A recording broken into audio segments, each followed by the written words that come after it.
Welcome back to Project 613. Today we will learn 3 mitzvot that pertain to real estate in the land of Israel at a time when the Jubilee year was in effect. You see, when the Jewish people came into the land of Israel, the land was divided. Each tribe received a portion, and within each tribe, each family received a portion of land. These portions of land are supposed to remain with each tribe and with each family. And therefore, the Torah tells us that there really isn't such a thing as sale of property, sale of land in the land of Israel. All sale that would take place would really be kind of on a lease up until the Jubilee year.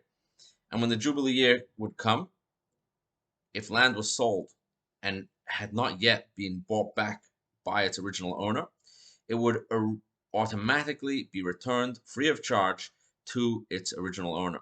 So when land was sold, therefore, it was done with the understanding that it was on a 50-year term at maximum, if it was done right following a Jubilee year, or however many years into the Jubilee year, and it would always be valued at that amount. If it was bought back during that time, then the amount of years would be deducted based on how many years are left until the Jubilee year.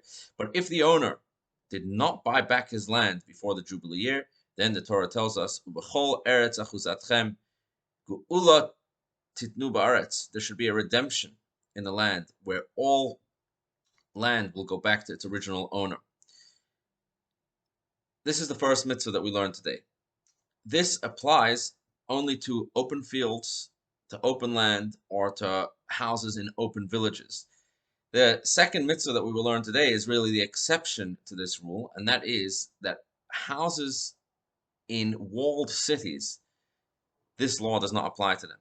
And houses in walled cities could be sold permanently. But even then, the owner does have an ability to get his property back, but he only has 1 year. So say someone owned a home in a walled city in the land of Israel, and he sold it. He has up to 1 year to buy it back for himself. But if that 1 year passes, then it would belong permanently with the buyer. And even in the Jubilee year, it would not be returned to its original owner. So that is the exception to the rule, homes which are in the walled cities. The third mitzvah that we have today is that it is forbidden for us to make a permanent sale of land in the land of Israel for the reasons that we just learned today.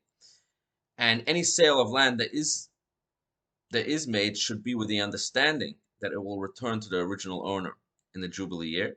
The verse says, "V'ha'aretz lo timacher litzmitut." The land should not be sold eternally. Ki li kol ha'aretz, God says, because the land is really mine. The idea behind this mitzvah is that the Jewish people should realize we are God's guests in His land, and therefore the land does not belong to us; it belongs to Hashem, and we have the portion that Hashem wanted us to have for how long He wants us to have it, and therefore it's forbidden to make a sale having in mind that would be a proper eternal sale, only a sale until the Jubilee is made. If someone does make a sale intending for it to go on indefinitely, that sale would automatically be void. These mitzvot that we learned today only apply during the time that the Jubilee year is in effect. And as we learned yesterday, the Jubilee year is only in effect at a time when all of the tribes live in the designated portions that were originally given to them in the land of Israel. Have a wonderful, wonderful day.